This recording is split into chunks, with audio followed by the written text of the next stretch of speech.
abençoe, proteja, ilumine todas e todos que aqui estão. Muito obrigada pela presença. A minha passagem por aqui é ultra super rápida, porque eu sou deputada única de um partido, então eu tenho que fazer, eu tenho hoje, nessa legislatura, eu estou com exatamente 7 coisas diferentes para dar conta. Isso está, inclusive, afetando a minha saúde. A minha pressão subiu, eu amanhã vou colocar um Holter, vou fazer um eco, porque é muita coisa que a gente tem que fazer, mas como eu estou aqui cumprindo missão, eu não me atirei na política porque é bonito, nada disso. Eu sou artista, eu gosto de arte, mas a minha missão foi uma coisa determinada por Deus, né? Foi uma determinação que me deram que eu teria que aceitar o desafio de ser candidata. Graças a Deus e ao povo de São Paulo, a gente está no 3º mandato.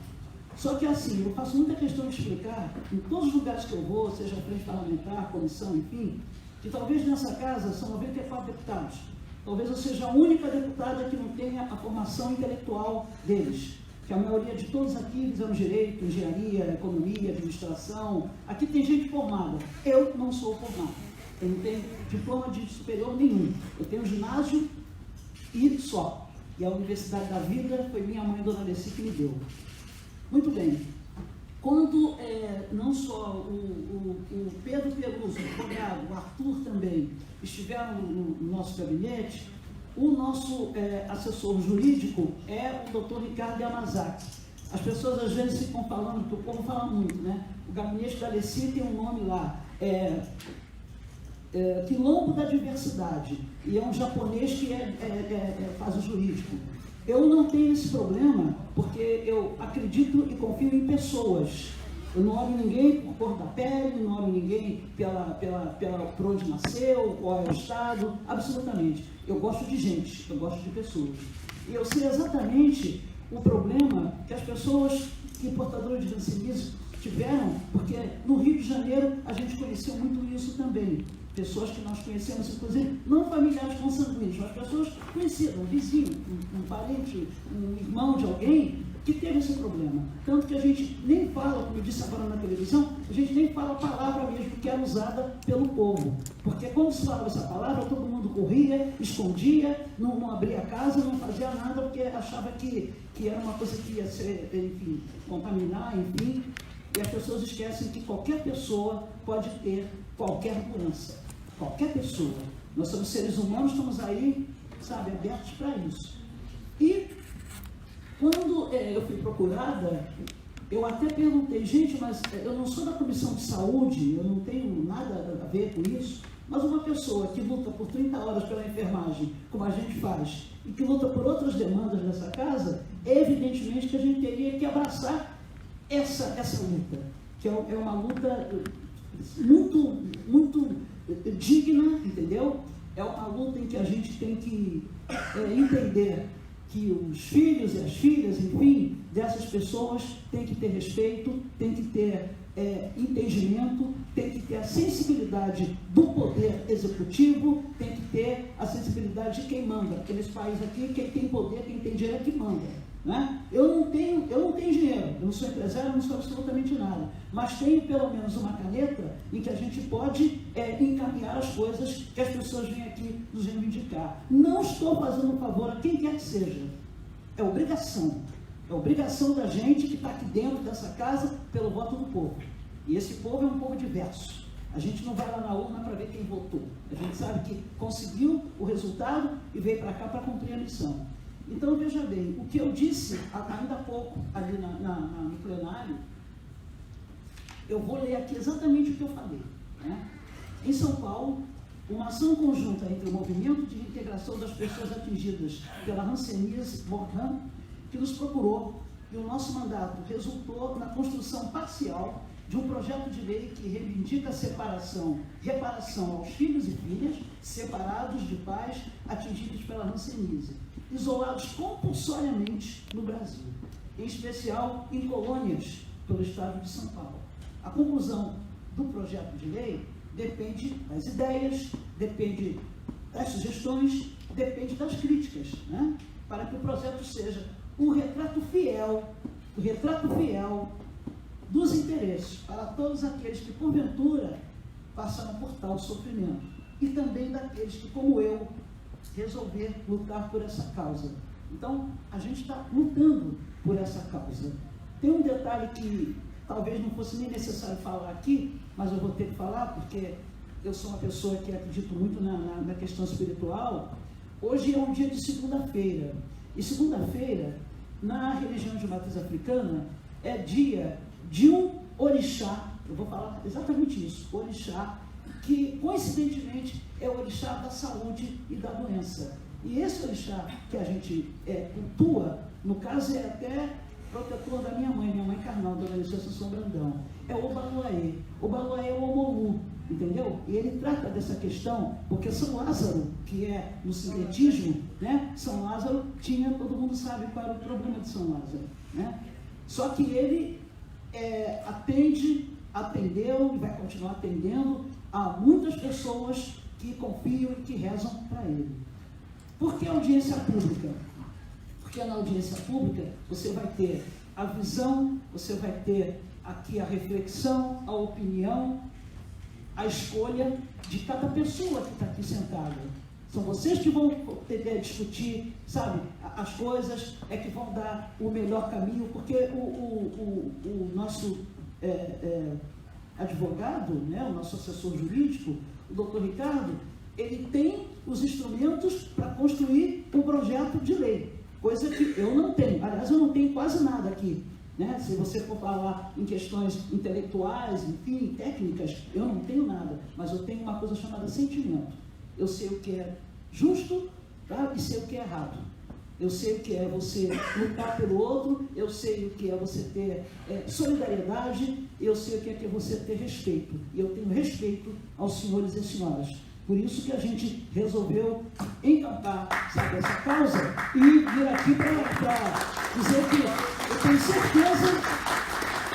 tenho certeza que o resultado será um resultado positivo. Até porque eu tenho muita fé. Eu tenho muita fé em Deus, respeito todas, quaisquer religiões, né?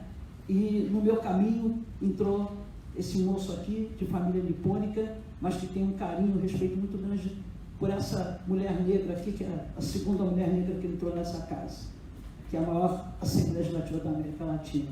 Então, eu tenho que agradecer a todos por nós estarmos aqui, já na terceira caminhada, e dizer que só se houver uma coisa muito ruim, só impossível, mas eu não acredito no impossível, eu acho que tudo é possível, se a gente se junta, se a gente se une e se a gente se respeita, tá bom? Eu vou agora para uma outra reunião, porque eu sou da comissão de mulheres, eu sou da comissão Uma pergunta? Pois não, da defesa do consumidor, sou da educação e cultura, estou na frente parlamentar pela igualdade racial, na frente parlamentar pelos servidores e pelas empresas, né, para que está tudo sendo... Sou contra as privatizações, lógico, né, e também estou fazendo parte da comissão parlamentar, CPI das universidades, porque estou querendo também acabar com as universidades de São Paulo. Eu vou sugerir mais uma para você aqui daqui a pouco. Pois não, tá bom? Pois não, minha querida, pode perguntar. É por aqui ou falo? Pode falar aí, porque Por aqui? tem som. Bom, boa tarde a todos, à mesa, aos filhos separados, a todos presentes. Gostaria de fazer uma pergunta para a mesa, né, em geral. Uma audiência pública, nós sabemos que a participação da sociedade, a participação da comunidade, das pessoas interessadas pelo assunto.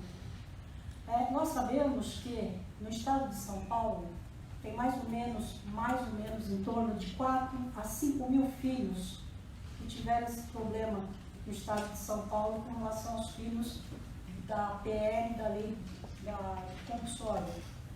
Aqui nós temos presente apenas, se contarmos, mais ou menos uns 20, 25 filhos. E no estado de São Paulo é mais ou menos 4 a 4.500 ou até mais, mas mais ou menos nessa base. Eu queria fazer essa questão com relação a uma audiência pública, que é a participação das pessoas na audiência pública. Muito obrigada. Responder, a participação física ela é sempre difícil, né? Até porque a gente está num dia de semana, a maioria das pessoas trabalham, poucos são as pessoas que são abnegadas e conseguem vir Mas, de qualquer forma, esse projeto de lei está sendo disponibilizado nas redes de internet, que as pessoas podem ter acesso, mesmo não presencialmente, elas podem ter acesso e comentarem, criticarem a partir do âmbito privado lá no seu computador. Então, por isso que, infelizmente, o retrato, muitas vezes, da quantidade de pessoas que podem ser, de alguma forma, interessadas ao projeto, às vezes, fisicamente, elas não são possíveis de estarem presentes no mesmo ambiente. É por isso. Como é o nome da senhora, por favor? É Claudete. Eu sou filha separada pelo isolamento pessoal. Claudete, deixa eu falar uma coisa para você. Nesse pouco tempo que eu estou nessa casa, uma coisa que eu tenho observado é que já tiveram aqui audiências públicas de vários parlamentares, enfim, com muita gente, sabe? Gente de socar aqui nem dá, você tem que ir para um lugar maior e tal. Mas nem sempre o resultado é positivo. Eu tenho uma coisa comigo, até na questão de artista que sou, deputado eu estou deputado, eu não sou deputado. Eu sou uma artista que tem 44 anos de carreira. Então veja bem, eu já fiz shows para 2 pessoas, um casal, para 10, para 50, e eu nunca me incomodei com isso, porque para mim o que vale é se você está fazendo aquele trabalho, se você leva algum recado importante para as pessoas, porque o meu trabalho enquanto artista sempre teve o viés social, eu sempre cantei por minorias, e já fui penalizada por isso, canto pelas minorias. Mas só que a gente conseguiu ajudar a fortalecer a vida de algumas pessoas, e isso para mim é o suficiente. Eu não me baseio muito por quantidade, eu olho muito a qualidade. Você não sabe o quanto eu estou feliz de ter entrado aqui nesse auditório pequeno, é um dos menores auditórios da casa, e ver essas presenças aqui que são insubstituíveis. Tá? Eu estou muito feliz. Deus te abençoe aí, conversa da melhor forma. Querido, obrigada por tudo, obrigada, viu?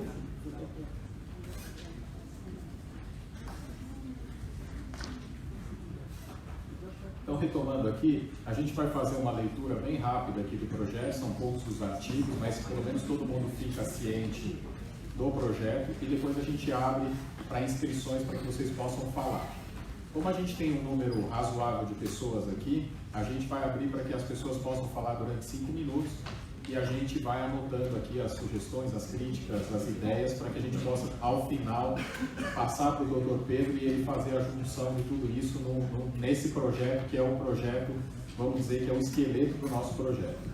Então, artigo 1º, fica o Estado de São Paulo autorizado a efetuar o pagamento de indenização a título reparatório às pessoas que foram separadas de seus genitores no curso da política de isolamento compulsório de pessoas com hanseníase, baseado no decreto 16.300 de 1923 e nas leis 610 de 1949 e 5.511 de 1968, entre 31 de dezembro de 1923 e 5 de outubro de 1988. Parágrafo 1º. Terão direito à indenização os que comprovadamente foram separados dos seus genitores em razão da política de isolamento compulsório por hanseníase, desde que não tenham obtido do Estado de São Paulo, pelo mesmo motivo, ressarcimento por dano moral ou material. Parágrafo 2º. O recebimento de indenização pelo mesmo motivo da União ou de municípios da Federação não impedem o recebimento da indenização do Estado de São Paulo. Parágrafo 3º. O pedido de indenização deverá ser formulado no prazo de 24 meses contados da data da regulamentação desta lei. Parágrafo 4º. Os prazos e condições previstos nesta lei serão amplamente divulgados pelos meios de comunicação e em todas as repartições públicas do Estado de São Paulo durante os 24 meses contados da regulamentação desta lei. Artigo 2º. É reconhecida a posse vitalícia dos imóveis de propriedade do Estado de São Paulo ocupados com a finalidade de residência permanente pelas pessoas isoladas em colônias de hanseníase e pelos seus descendentes de 1º grau na data da promulgação desta lei. Inciso 1º. O terreno onde estão situados esses imóveis será de posse coletiva e será administrado por uma comissão composta de 3 pessoas compreendidas no caput deste artigo, de um representante do Estado de São Paulo, um representante de associação com reconhecida atuação no tema da hanseníase indicado pelo Estado. O Estado... inciso 2. O Estado somente poderá atribuir a um terreno onde estão situados esses imóveis finalidade distinta quando não existir mais nenhum beneficiário previsto no caput deste artigo. Parágrafo único. Caso o Estado não faça suas indicações, a comissão será constituída com o número de pessoas compreendidas no caput deste artigo. Artigo 3º. Fica instituída a comissão especial com as seguintes atribuições. Inciso 1º, proceder ao reconhecimento oficial das pessoas. Inciso 2, proceder ao levantamento e registro dos imóveis ocupados nos termos do artigo 2º. Inciso 3º, consolidar dados para que seja dada ampla publicação na rede pública estadual de saúde, assistência social e educação das graves violações de direitos humanos cometidos contra as pessoas de que trata esta lei. Artigo 4º, a comissão especial será constituída no âmbito da Secretaria Estadual de Justiça e Defesa da Cidadania e contará com a participação de 2 membros da sociedade civil de instituições com atuação relevante no combate à hanseníase no estado de São Paulo nos últimos 3 anos, sendo um dos membros filho separado. Artigo 5º, os interessados deverão requerer à comissão especial a análise de seus casos mediante pedido protocolizado na sede da Secretaria da Justiça e da Defesa da Cidadania, instruído com as informações e documentos que demonstrem que foram separados de seus pais em razão do fato de estes serem atingidos por hanseníase ou qualquer outro motivo da Lei 610 de 1949. Artigo 6º. Os pais, filhos, cônjuge, companheira ou companheiro da pessoa que beneficiada por esta lei já tenha falecido, farão jus à indenização obedecida à ordem de sucessão prevista no Código Civil Brasileiro.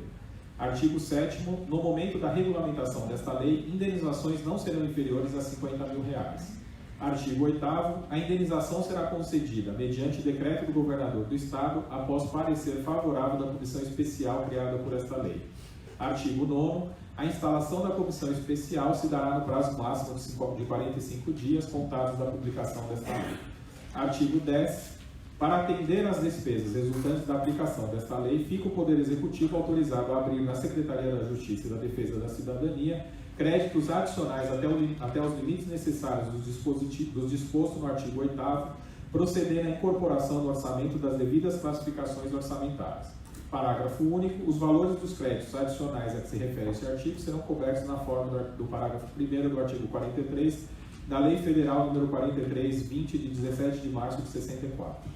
Artigo 11. Fica reconhecido como alienação parental a política de separação de pais e filhos objeto desta lei. Artigo 12. Fica vedado qualquer tratamento discriminatório a pessoas afetadas pela hanseníase e seus familiares em estabelecimentos públicos ou privados do Estado de São Paulo sob pena de multa. Artigo 13. O Poder Executivo regulamentará essa lei em 30 dias. Artigo 14. Esta lei entra em vigor na data de sua publicação. Nós vamos então abrir agora para as inscrições. Eu vou pedir só a gentileza que as pessoas que queiram falar, elas levantem as mãos. A gente tem uma relação prévia aqui, eu vou chamar pelo nome só para ver se as pessoas estão aqui presentes. Elias de Souza Freitas, está aí. Alice Antônio de Andrade, está aí. Tereza Oliveira, está aí. Sandra Veloso Aguiar. Doutora Priscila de Castro Batista, Marcos Roberto Melli, Claudinei Aguiar Rodrigues, Mirna Carlos, Helena Bueno Gomes. Alguém mais? Posso me inscrever? Pode. Qual é o seu nome? Claudete Bueno. Emanuel.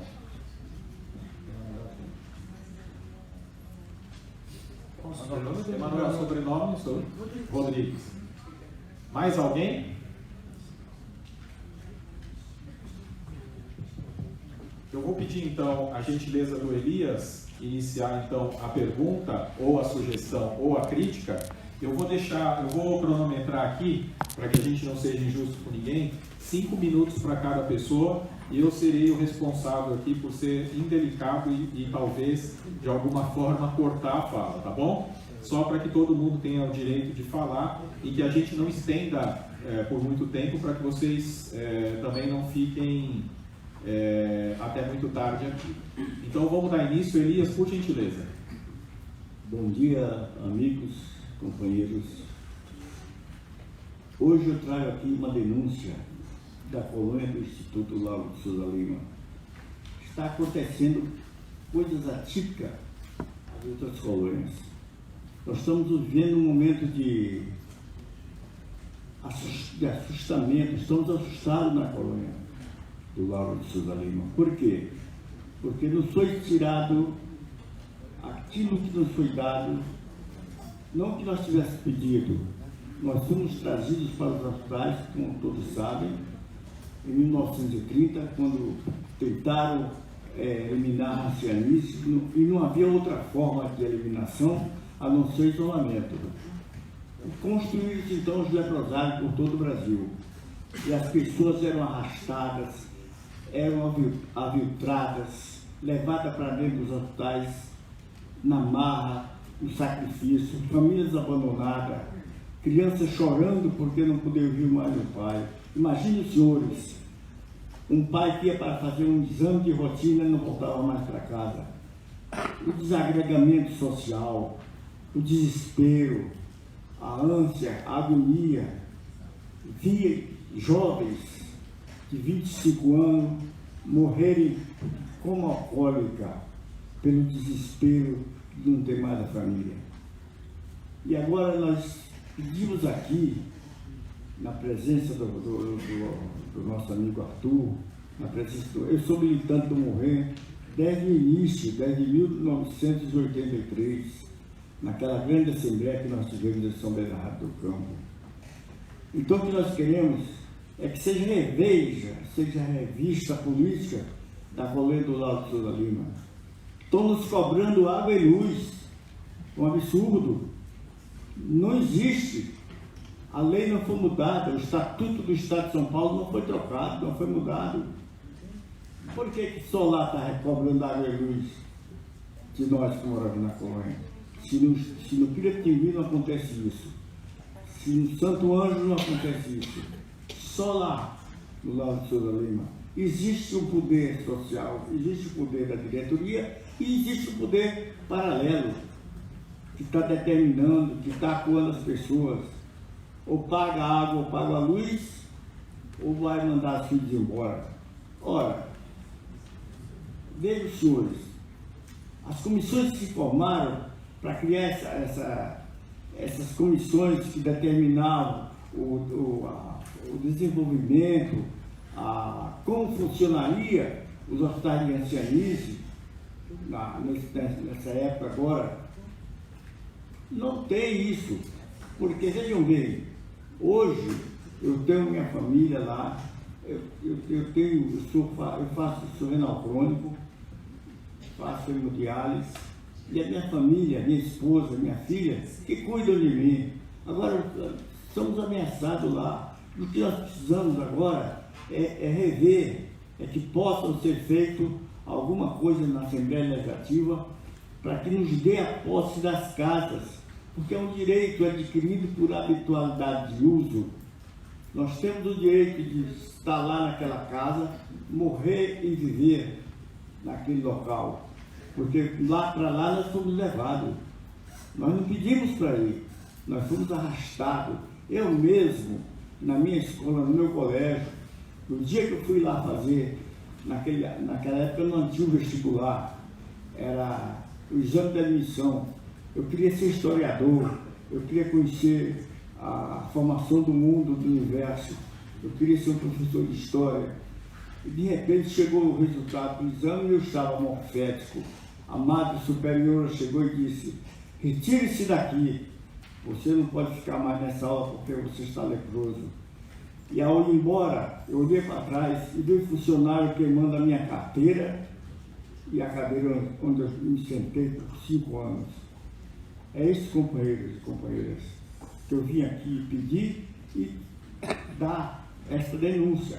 Quero que entendam isso como uma denúncia e que seja averiguada, e que seja comprovada a verdade, porque lá nós verificamos, nós temos um companheiro aqui, o senhor Ademar, que foi lá na Secretaria da Fazenda e disse, porque o papel que vem da água e da luz lá vem para nós dizer, é o DARE que cobra, Departamento de Água e Recolhimento Estadual. Ora, se o posto é do município de Bauru, e se nós temos o DAI para fazer essa cobrança, alguma coisa não está batendo bem. Senhor Elias, para concluir, tá? Por gentileza. Já acabou o tempo do senhor quer concluir? Terminou? Quero agradecer então a todos vocês, tá? Muito obrigado. A gente agradece o senhor. Agora Alice Antônio de Andrade, por gentileza. Se estiver fora da mesa, o Evandro leva o microfone. Eu? Ah, Boa tarde a todos. Eu sou Alice. Eu estou aqui para falar um pouquinho só sobre os filhos abandonados. Abandonados? Não foi bem assim, porque eu presenciei. Ninguém me contou, nem li em jornal. Eu presenciei arrancados. Eles eram arrancados. A mãe entrava em trabalho de parto, já na porta da casa da mãe, chegava um carro preto, um camburão, a gente chamava de camburão, um carro horrível, e ali eram as freiras, elas obedeciam ordem, não que elas fossem. E já pegavam a criança, embrulhavam e levavam, falando assim, anda, assim como que, sabe, uma coisa feia, horrível. E eu tinha 15 anos, e eu fiquei olhando aquilo e não entendia. Mas, meu Deus, por quê? O que essa criança fez? O que a minha amiga fez? Aí eu perguntei para minha amiga, por que tu deixaste, eu sou do Sul, tem que ver que eu posso falar tudo. Por que tu deixaste levar tua criança? Por que tu não deixaste para mim? Ela falou, Alice, minha filha, nós aqui não mandamos nada, não temos direito a nada. A ordem vem de lá de cima. E isso eu vi por 3, 4 vezes. Então eu digo, não foram separados, foram arrancados. E não se falou até hoje do problema da mãe e do pai. Muitas entraram em depressão. Só que naquele tempo não se entendia o que era depressão, não existia essa palavra. Era tristeza, e assim foi. Teve uma que chorava tanto, sim, uma coisa que tiveram que fazer uma boneca para ela e botar do lado dela. Eu acho que ela ficou um pouco, e ela se satisfazia dormir com aquela bonequinha do lado dela. Os pais, então, nem se falam isso, né? Poxa, não é justo isso, né? É uma maldade, é uma crueldade. E essas crianças, para onde foram, sabe, seja lá o que Deus quiser. Só eles que sabem contar para nós o que passaram. Aqui eu tenho uma amiga aqui que ela conta o que passou lá. E eles, à tarde, eles davam remédio para a criança, não era remédio, era uma balinha para dormir. E essas crianças só dormiam. E a maioria, não estou exagerando, a maioria tem problema psicológico. Me desculpe, se estou enganada. Todos. Porque atingiu. Então, gente, olha, eu tenho tanta coisa para falar. Eu falo de coração porque eu não estou contando isso, porque eu li por ter me contado. Eu presenciei. E muito obrigada a todos. Tereza Oliveira. Boa tarde a todos. Eu pedi lá no Rio de Janeiro que eu queria respeito à causa dos filhos, as questões da hanseníase, e hoje a Alice Brandão me presenteou com o respeito que todos nós temos direito, como cidadãos comuns, cada um tem a sua vida e, enfim, a gente não pode ser chancelado por conta de que foi separado ou porque teve hanseníase, como ela mesma disse. Hanseníase é uma doença que pode dar em qualquer pessoa, como gripe dá em qualquer pessoa, né? E uma coisa que eu sempre discuto é o seguinte, chamar as pessoas de hansenianos. Não, a minha mãe foi paciente de hanseníase, o nome dela era Maria José Amélia. E o meu pai, que se matou por conta disso no ano que eu nasci, ele tomou veneno, eu não conheci nenhum dos dois, ele se chamava Paulino Luchetti, ele não se chamava hanseniano. Ele tem nome próprio e eu gostaria que vocês exigissem que as pessoas parassem com esta bobagem ridícula de ficar chamando a gente de filho de ranceniano, filha, sabe? É o ranceniano. Não, todos nós temos nome próprio. Obrigada. O que o Elias falou vem em cima daquilo que eu estava conversando com todos aqui, a respeito do projeto de lei. Eu não concordo muito, Tereza, pessoalmente, não concordo muito com misturar terra com a nossa indenização. Vou dizer por quê. A gente está aqui hoje porque a gente quer a nossa indenização, ponto. Não dá para misturar. Por isso que eu falei que ia ter uma outra CPI.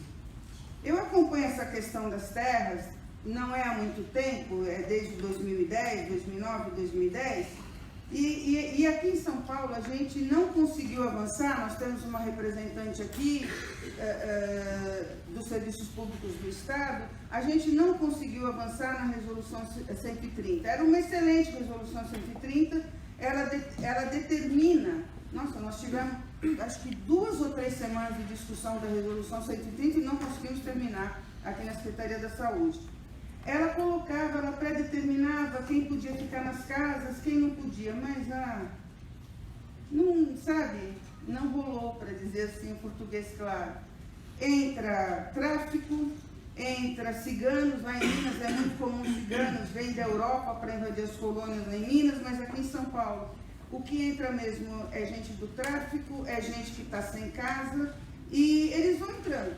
E conforme a direção consegue ir tirando, vai tirando do jeito que quer. Tem gente que eu já vi isso lá no Pirapitingui, deles explodirem a parede da casa de noite para a pessoa sair, né? Foi uma época que teve uma intervenção de um senhor que tinha lá como diretor que fazia esses absurdos, a mando do governo do Estado. Ele não estava lá de interventor à toa, não fomos nós que escolhemos, e os nossos familiares lá dentro.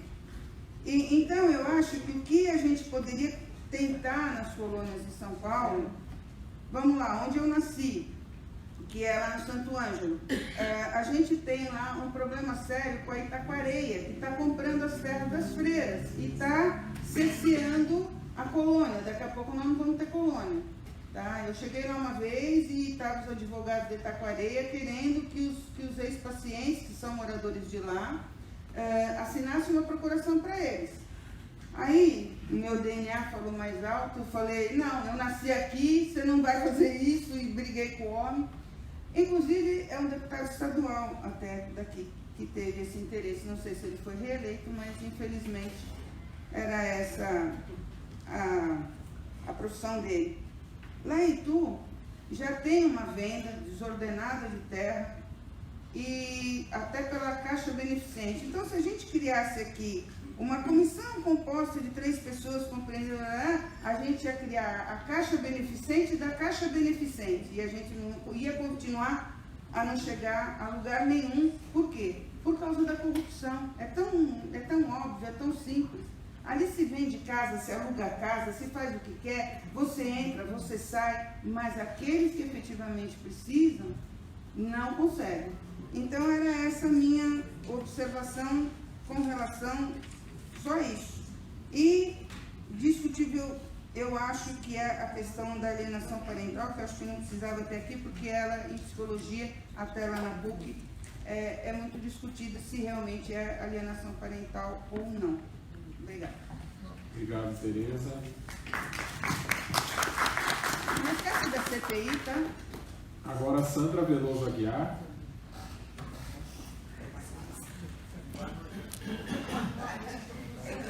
Sandra, o microfone.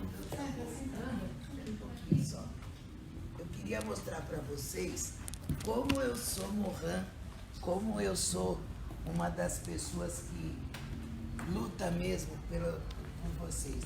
Meus avós, eles são microfone aqui. Meus avós, eles foram pegos em 1934 e foram levados pelas ambulâncias. Minha filha nasceu no dia em que foi fundado o Mohan, 6 de junho de 1981. Isso é amor, isso é dedicação. Imagina, a minha mãe, ela já faleceu, foi uma das que lutaram muito. Ela conseguiu, porque ela ficou no Padre Bento, ela conseguiu a lei 11.520/07. A minha tia, a que está ali, ó, ela tem 86 anos, ela foi arrancado pedaços dela, ela tem prova, sofreu muito, e ela está na 11.520/11. Ela está com 86 anos. É justo ela ficar nessa idade e não receber a indenização de uma coisa que foi feita perante o holocausto desse país? Eu acredito que não. Ela não tem uma casa para morar, ela ganha um salário mínimo, ela não tem mais mãe, não tem mais pai. As irmãs delas todas morreram, só fiquei eu para cuidar dela. E eu estou pedindo, com 66 anos, eu estou pedindo a Deus que me dê saúde para cuidar dela. Gente, eu marquei umas coisas aqui, se aprovado, que os doutores haveria condição de adiantar, pois há pessoas com idade avançada.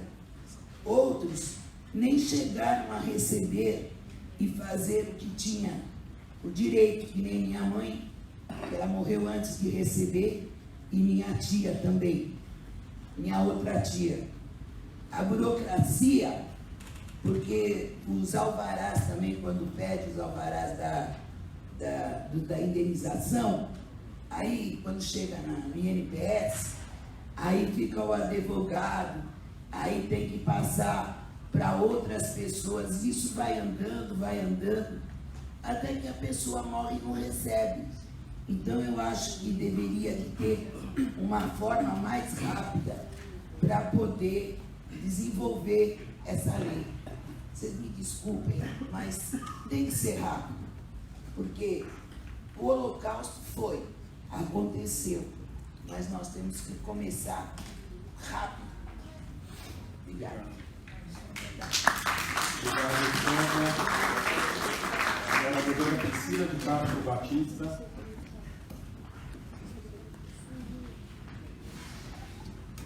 Boa tarde. Meu nome é Priscila, eu sou advogada, eu não sou ligada ao Estado, à Secretaria de Saúde, tá? Eu tenho escritório e, por uma ironia do destino, eu acabei me aproximando, né, lá do hospital, do Pira, e fazer um trabalho junto com a Associação Caixa. Agora não tenho mais nenhuma vinculação, mas me apaixonei aí pela causa de vocês, né? Principalmente em 2012, quando aconteceu uma intervenção dentro do hospital, e aí, a partir dessa intervenção, não houve ali na região nenhuma proteção de direitos de algumas pessoas que residiam dentro do hospital. Foi criada uma lista onde separaram as pessoas entre pacientes internados e ocupantes irregulares de imóveis. E nessa questão de ocupantes irregulares de imóveis, muitas pessoas que estavam ali há 20 anos, que faziam tratamento, foram colocados para fora. Eu tenho hoje aqui o seu Sérgio, que está ali. O seu Sérgio é filho separado, ele é paciente, ele está em tratamento, ele é viúvo, o senhor mora lá há uns 20 anos, né, seu Sérgio, mais ou menos, mora mais de 20 anos, e hoje infelizmente, ele está num processo de reintegração de posse. Então, ele é idoso, aposentado por invalidez, teve a sua vida profissional jogada de lado, teve que ir lá para dentro, foi separado da mãe, viúvo, e está sendo colocado para fora. Então, o projeto, a gente precisa proteger essas pessoas. a dignidade dessas pessoas, elas têm, como o senhor Elias disse, eles têm direito a essa moradia. Só que aqui está de uma forma ampla, a gente vai ter que melhorar isso aqui, essa questão de pessoas isoladas em colônias de Nansanã e seus descendentes de primeiro grau. A gente tem que melhorar isso para dar viabilidade, para isso realmente ser possível de acontecer. Se for num caráter muito amplo, pode não ter viabilidade. E também temos que trabalhar a questão do óbito, porque o que acontece? Hoje, lá em Itu, é o que acontece. Se você mora com um paciente da compulsória, casais, viúvos, estão lá junto há 20, 30 anos, a pessoa morre, o paciente morre, a viúva recebe uma carta e tem que sair em 30 dias. Ela morou ali, ela também ficou ali dentro, ela também viveu, ela também sofreu todas as consequências, assim como o seu Sérgio, viveu tantos anos com a dona Palmira e agora sendo colocado para fora. Então eu fiz umas sugestões, está por escrito, posso estar disponibilizando e estou à disposição aí. Tá? Agradeço, doutora. Obrigado.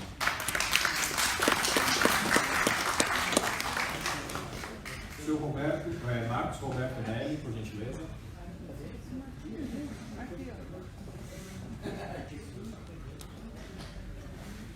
Boa tarde a todos. Boa tarde. Eu também sou filho de separado. A questão da advogada aqui, no caso do Sérgio também é o meu caso. Estou sendo jogado para fora. Já faz mais de 20 anos que eu morava com meu pai lá, agora infelizmente se foi. E hoje eu estou sendo jogado fora. Então essa lei aqui, algumas coisas que a Priscila falou, de fato está correto mesmo. Tem que mudar alguma coisinha aqui que está bem diferentinho. Tem que dar um pouco mais de proteção, porque não só eu, como muitos lá já estão sendo também tirados.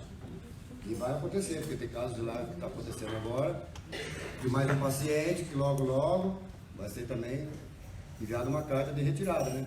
Dizer assim para dizer que está sendo expulso da casa. No caso, a gente está sendo expulso. Sendo que no passado a gente já aconteceu isso com a gente, mais uma vez, esse crime, que para mim é um crime. A gente convive ali há tantos anos. Tem pessoas que já me conhecem, sabem disso. Larguei de viver a minha vida para viver a vida dos meus entes queridos, né? E hoje estou sendo, bem dizer, expulso da casa. Então eu gostaria que essa lei fosse mesmo, como a senhora ali disse também, fosse o mais rápido possível. Porque no caso meu, já não chega a metade do ano. Já veio outra carta para mim de reintegração de posse. E é justo. Um filho que foi nascido ali dentro, retirado dali, e mais uma vez vai ser retirado dali. Como fosse um bandido, bem dizer, porque reintegração de posse, você é ilegal no local. E você não é legal, é um direito seu. Você nasceu ali dentro, eu nasci ali dentro. É só isso que eu queria dizer, tá bom, gente? Obrigado. Hein? Claudinei Aguiar Rodrigues, por gentileza. Está tudo pertinho aqui. Está tudo pertinho. Claudinei. Boa tarde a todos. Meu nome é Claudinei, moro em Sorocaba, também sou filho separado. Queria fazer uma pergunta a todos e os políticos.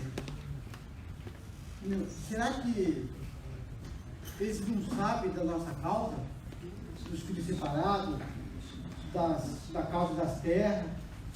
Será que o Brasil não sabe disso? Porque nós estamos cansados de fazer audiência, nós estamos cansados de fazer reuniões, encontros. Meu Deus do céu, os políticos do nosso país não conhecem a instituição Mohan? Que não é possível. A gente, toda vez que a gente vem em uma audiência pública, em uma reunião, sempre tem um deputado estadual, sempre tem um deputado federal. Será que eles não sabem que esse é um direito nosso? Nós não fomos porque nós quisemos ir para uma creche. Nós fomos tirados do compulsório. Isso não é possível. Sabe? Eu não consigo entender. Nós temos um projeto em Brasília que está engavetado lá, gente. Federal. Agora nós vamos fazer outro projeto estadual. Tá, tudo bem. É para sair logo a nossa indenização ou pensão. Eu não sei se vai sair indenização ou pensão. Agora aqui está dizendo aqui, ó, danos morais ou materiais. Será que isso não vai prejudicar o nosso projeto que está lá em Brasília? Se se é que está lá danos morais e materiais, porque quando a gente vai lá, vamos mudar um gráfico aqui. Está aí o manual, a última vez que nós fomos, foi mudado. Falaram que ia mudar. Eles não consigo entender, sabe? Tem tanto, é para lá, é para cá, a gente tem que pegar mais força, sabe? Não sei de onde que nós vamos ter que tirar mais força, ter mais união, ter mais, sabe? Os políticos têm que enxergar mais. Será possível que eles não sabem da nossa situação, dos filhos separados, das colônias? Meu pai e minha mãe morreram lá, eu não posso ter nada lá, mas meu pai e minha mãe morreram lá e eu nasci lá. Ué, mas meu Deus do céu, tá aqui um filho aqui do meu lado, que é meu amigo, está do outro lado. Fora aqueles que já faleceram, que sempre acompanhavam nós, o Moacir, o Azeitona, o Wilson Mona, que é meu Deus do céu, gente. E estão morrendo muitos filhos. Igual a nossa colega falou, vai demorar isso aí? Meu pai é compulsório. Levou 17 anos para receber, meu Deus, ele ficou 1 ano vivo. O que ele aproveitou? Fala para mim o que ele aproveitou. Não aproveitou nada. Nós estamos há 11 anos já. Há 11 anos. Não tinha projeto. Não tinha. Agora tem um em Brasília que está engavetado, porque pelo amor de Deus que tem que ter uma pessoa que tire daquela gaveta lá e faça alguma coisa, igual estou formando outro.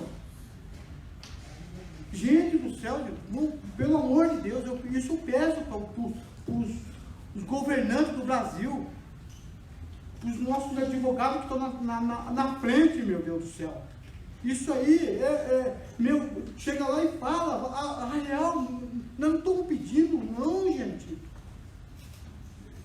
Isso é um direito meu. Por que eu quero isso aqui? Para me ajudar minhas filhas. Hoje eu estou desempregado. Se eu estivesse recebendo esse abençoado dinheiro, eu não estava tão preocupado. Mas eu estou, por quê? Porque eu estou desempregado. Meu Pai Celeste, me ajuda aí, ajuda a gente a fazer tanta audiência pública, tanta reunião, tanto encontrão, para quê? Para ficar lá 1 ano, 2 anos, 3 anos, 4 anos, 5 anos, e daí tá mais. Será que nós vamos conseguir bater lá dos pais que levaram 17 anos? Eu não sei. Pelo andar da carruagem, eu acho que nós vamos conseguir fazer isso. Porque eu estou com 50, vou fazer 51 anos. Mais 7 anos, 8 anos, vou estar com 59 anos. O que eu vou aproveitar? Minha filha está precisando de mim agora, que tem 17 anos, ela está querendo fazer uma faculdade. Como que eu vou pagar ela? Isso é um direito meu, eu tenho que aproveitar o dinheiro e ajudar minha filha mesmo. Porque quando meu pai começou a receber, ele ajudou eu. Então, obrigado, Claudinei.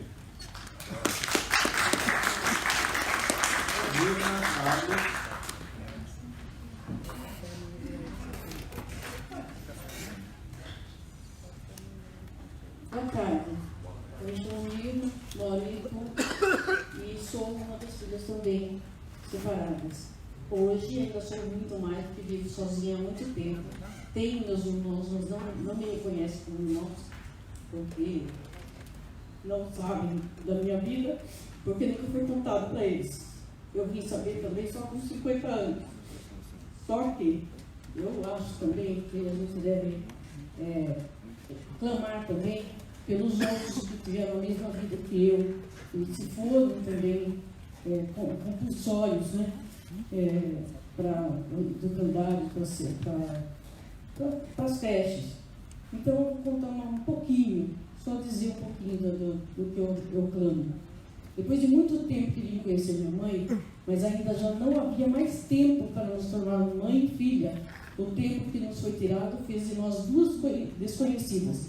Para quem acha que o tempo é o senhor das coisas e de apagar algumas coisas, então me expliquem. Porque ainda me lembro como se estivesse vivendo hoje as dores das suas e das torturas sofridas pelas freiras e dos abusos cometidos. Quem disse que o tempo apaga aquilo que gravam na nossa alma? Hoje estou aqui pela minha história e de tantas outras crianças que hoje, homens e mulheres com uma carga psicológica de dor, restrição, maus tratos, segregação. Hoje eu estou aqui pedindo a empatia e justiça. Não que a reparação financeira vá curar ou apagar as cicatrizes, mas ela pode financiar o tratamento de muitos que, assim como eu, desde a infância depende de tratamento psicológico e psicotrópicos para sobreviver. Porque o nosso direito de viver com dignidade e felicidade nos foi tirado no momento em que nos tiraram de nossas mães e de nossas famílias. Só sabe a dor da privação aquele que passou por ela. Mas eu não desejo que ninguém precise viver o terror que nós, filhos separados de mães e famílias, vivemos, para que compreendam nossa luta, para que entendam pelo que lutamos. Eu não espero que ninguém precise perder sua identidade para entender o quão lamentável e doloroso é ter que buscar em registros, fotos antigas, depoimentos de desconhecidos, fagulhas que acendam para nós uma luz que nos mostra quem somos, de onde viemos e a verdade por trás de toda a história de cada um de nós. Não posso falar sem valores, porque desconheço números tão expressivos a ponto de equipará-los à dor que me acompanhou durante toda uma vida. Hoje estou com 66 anos. Creio que eu não vou conseguir. Não sei, tenho muita fé, mas está demorando tanto que eu tenho a minha dúvida também. E que ainda hoje me dilacera, e o mesmo faz com tantos outros filhos e filhas portadores de comigo.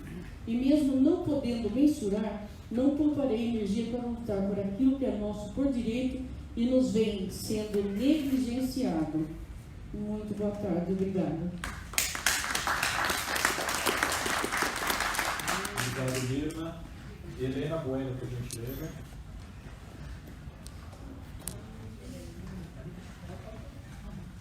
Boa tarde a todos, a todas. Então, eu estou com dúvida com relação ao projeto de lei, sabe? Referente ao artigo 1.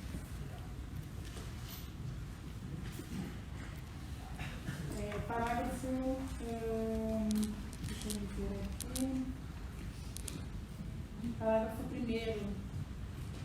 Então, terão direito à indenização se comprovadamente foram separados dos seus genitores em razão da política de isolamento compulsório por hanseníase, desde que não tenham obtido do Estado de São Paulo, pelo mesmo motivo, ressarcimento do dano moral ou material. Tá? Aí eu pergunto assim, na questão, porque assim, filhos separados que eles nasceram nas colônias e foram para os preventórios, tá? Então existe como comprovar, né, que eles foram separados dos pais, tá? E mediante a colônia, né, e mediante a ficha social que se encontra no preventório. Aí eu gostaria, assim, de, se der na questão dos filhos que foram separados dos pais e que estavam nas casas, né, na própria família, e eles foram separados dos pais. Os pais foram para as colônias e eles ficaram com famílias, ficaram com avós, avós, tios, com terceiros, né? Então, esse artigo, eu pensei nesse caso, tá? Desses filhos que ficaram deixados para trás, para dar uma olhadinha, tá? Agora, tem uma outra questão aqui do projeto de lei, que, deixa eu ver aqui,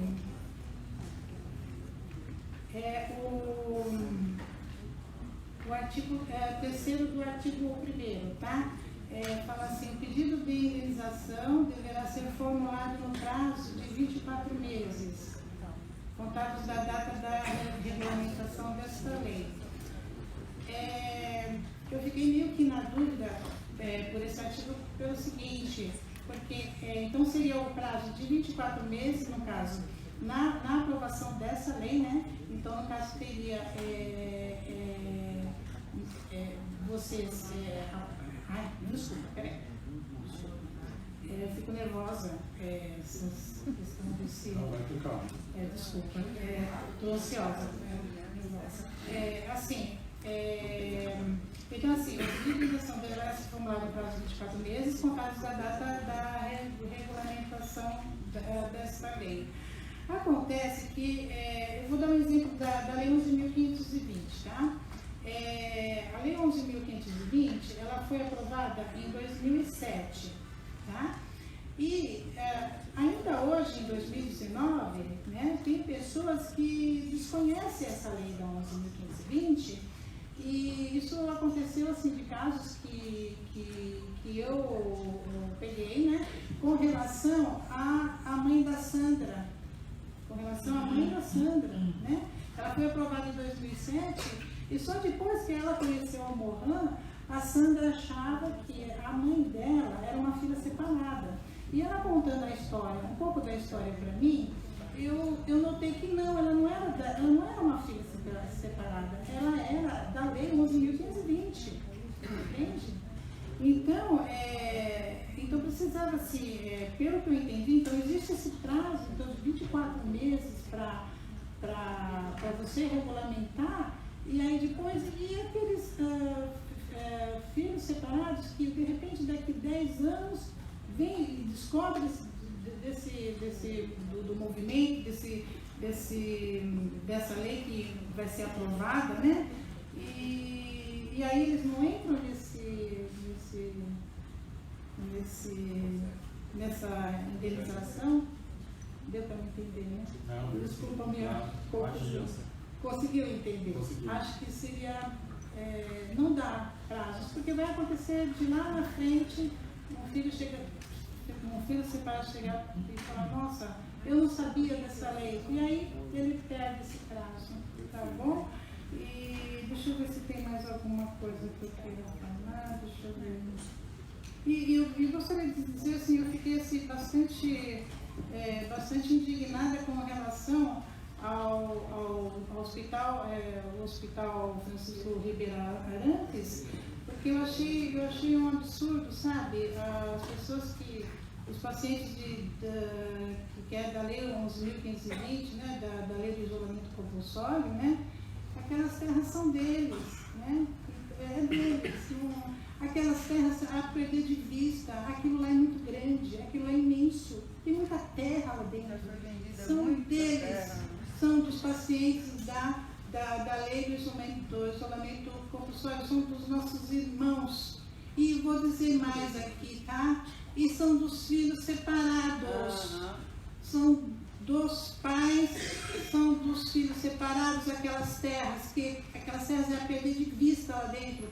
Tem muita casa lá dentro que está caindo aos pedaços, sabe? Eu não acho justo o que estão fazendo. Isso é uma injustiça imensa que estão fazendo aqui no estado de São Paulo. Olha, fica aqui a minha indignação de eu saber que tem filhos que receberam intimação para desocupar da casa em 30 dias, tem um prazo para sair do imóvel. Eu não acho justo, eu estou super indignada com relação a isso. É isso que eu tenho que falar. Me desculpa, eu estou nervosa, mas eu estou indignada mesmo. Obrigado, Helena. Com o estado de São Paulo. Nós vamos levar em consideração aqui o seu questionamento. Claudete Bueno, por gentileza.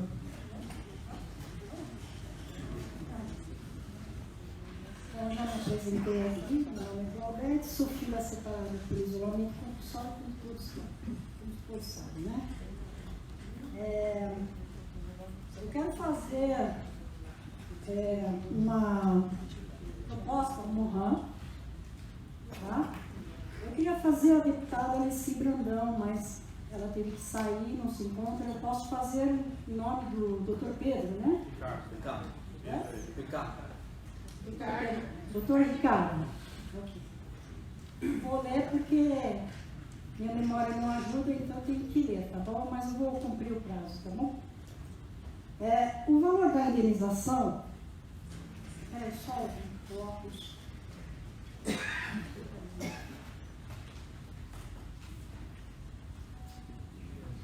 O valor da indenização, ao invés de ser R$50 mil, acima de R$50 mil aqui apresentados, que fosse acima de R$130 mil, equivalente ao salário mínimo, desde o ano de 2007, que foi sancionada a lei 11.520/2007 na Câmara Federal, aos doentes que foram internados nas colônias.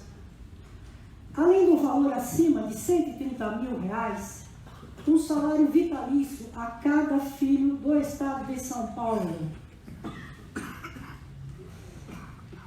Por que estou fazendo isso? Porque houve um projeto de lei na Câmara Federal que foi aprovado em 2007. Nada justo que os filhos recebam desde a época de 2007, não a partir de agora. Porque muitos filhos já estão com próximo a 60 anos ou acima de 60 anos. Novamente, eu pergunto à deputada Alice Brandão, no caso vou fazer com o doutor Ricardo, e que possa me responder. Na linha terceira dessa pauta, fala: o pedido de indenização deverá ser formulado no prazo de 24 meses, contados a data da regulamentação.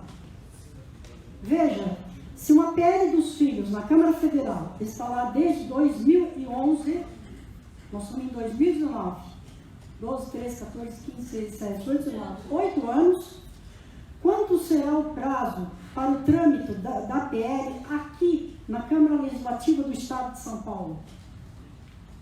Sabendo que muitos filhos e filhas estão chegando na idade de 60 anos ou mais, eu pergunto, novamente eu ia fazer a deputada, faço ao doutor, um pedido de regime de urgência, porque os filhos não podem esperar, não tem como esperar, né? Porque isso já está correndo há muitos e muitos anos. Como o nosso irmão, Cláudio Denis falou, já se passaram muitas coisas, se passaram audiências, reuniões, já, e muitos filhos já estão chegando aos 60 e passando os 60 anos de idade. A deputada, no caso do doutor também, e ao Mohan, nome Arthur Custódio, né? Você está representando, né? Tudo bem, Arthur? Colocar mais um adendo, tá? Um pedido nesta pauta. Fica o Estado de São Paulo responsável na busca de familiares biológicos, visto que até hoje não encontro minha família por parte de mãe. Certo? Eu agradeço, em primeiro lugar, a Deus por essa oportunidade nessa casa, tá? E muito obrigado a todos. Obrigado, Roberto. Agora, Emanuel Rodrigues, por gentileza.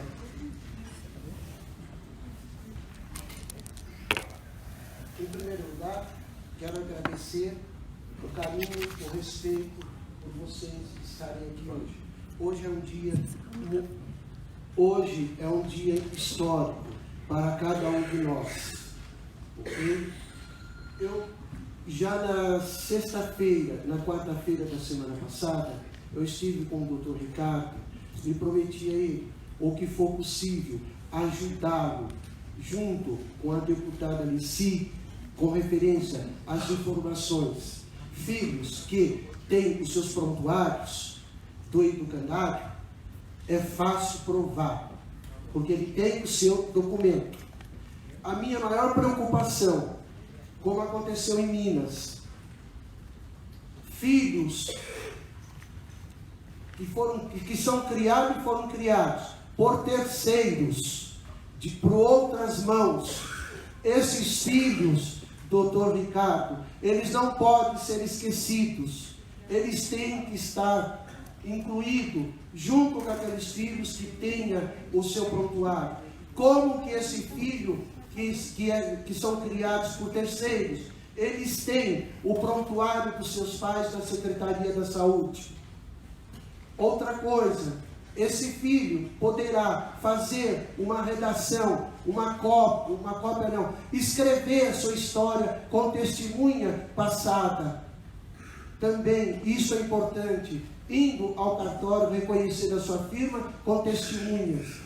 O Claudinei, ele tem razão no que ele falava, no que ele falou, e acrescento, Claudinei, o trabalho que nós, filhos do Brasil, fizemos lá no Congresso Nacional, vai ter que ser feito aqui. Vai ter que bater gabinete por gabinete, e cada filho precisa conscientizar de estar aqui, porque a deputada e o jurídico, doutor Ricardo, eles desde hoje, eles estão fazendo a tua parte. Aqui eu já tenho a relação dos 94 deputados e dos 26 líderes. Nós, filhos, é que temos que regaçar as mangas e procurar os nossos ideais. Eu vou passar, eu tenho uma pessoa que eu quero gratidão, a Tereza de Oliveira. Quando eu, Claudinei, muitos filhos, e batíamos nos gabinetes de Brasília, o Amarildo é que nos ajudou. Cada filho contando a tua história para cada deputado, lá em Brasília. Aqui vai ter que ser a mesma coisa. Vamos nos dedicar a isto. E quero dizer mais um pouquinho, gente, ao doutor Pedro. Eu sei que cada juiz tem a sua sentença e seu pensamento. Eu peço ao Senhor que nos ajude. Hoje eu tive uma outra informação de um filho no Ministério Público Federal. O juiz deu prescrição na história. E agora eu vou dizer uma coisa barulhenta. Vou dizer, se alguém vai ficar afetado, eu não sei, mas é meu sentimento. Quando eu vi a revista Isto É, desde janeiro, a farra das indenizações, teve ali um ministro de Direitos Humanos que ia para Sorocaba sempre. E aqui tem testemunha que pode dizer, fazíamos cartas entregando a ele a nossa história. E esse ministro que está na revista Isto É, foi beneficiado com indenizações. Não é mentira. Eu não me conformei. Eu fui na revista Isto É para ver de perto a história. E ali estava. E tem muitos outros deputados e senadores que foram beneficiados pela farra das indenizações. A esquerda nos enganou até agora, mas com Alessi Brandão eu tenho certeza que a esquerda não vai nos enganar. Então, doutor Pedro, o senhor, me perdoe dizer assim, se eu estiver errado, o senhor pode me corrigir. O senhor pode me chamar a atenção. Por favor, faça uma campanha com referência essa maldita prescrição que eles falam. No Rio Grande do Sul, através do doutor Luiz Henrique, não estou ganhando dinheiro para falar no nome dele, não. Ele me mandou, desde 2015, todo o processo. E ali teve uma pessoa que colocou prescrição.